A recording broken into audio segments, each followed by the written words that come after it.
धुळ्यामध्ये 3 ते 4 ठिकाणी ईव्हीएममध्ये बिघाड झालेला आहे। 3 ते 4 ठिकाणी धुळ्यातल्या मतदान केंद्रांवर ईव्हीएममध्ये तांत्रिक अडचणी आलेल्या आहेत, त्यामुळे मतदान थांबलेलं आहे। मतदारांचा खोळंबा होतोय। लवकरात लवकर मतदान करून आपल्या कामाला लागावं यासाठी मतदार सकाळीच घराबाहेर पडतो। मात्र मग अशा वेळेला मतदार यंत्रात अर्थात ईव्हीएममध्ये बिघाड झाला की मतदार संतापही व्यक्त करताना दिसतात। धुळ्यातली एक्सक्लुसिव्ह दृश्य साम टीव्हीवर अपडेट्स घेऊयात आमचे प्रतिनिधी भूषण अहिरे यांच्याकडून।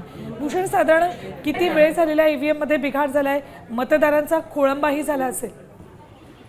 नक्कीच बघितलं तर जवळपास 20 ते 25 मिनिटं झालेले आहेत आणि या 20 ते 25 मिनिटांपासून 4 ते 5 मतदान केंद्र आहेत त्यांच्यावरती हा तांत्रिक बिघाड झालेला आहे ईव्हीएम मशीनचा। आणि गेल्या 20 ते 25 मिनिटांपासून प्रशासनाची टीम या सर्व निवडणूक प्रक्रियेला सुरळीत सुरू करण्यासाठी प्रयत्नशील असल्याचं बघायला मिळत आहे। परंतु 15 ते 20 मिनिटं हे मशीन बंद पडल्यामुळे आता मतदारांचा मोठ्या प्रमाणात खोळंबा झाला आहे। रांगा मोठ्या प्रमाणात मतदान केंद्राबाहेर लागल्याचं दिसून येत आहे। धन्यवाद भूषण पुढे माहितीसाठी। जाऊन देणार नाही।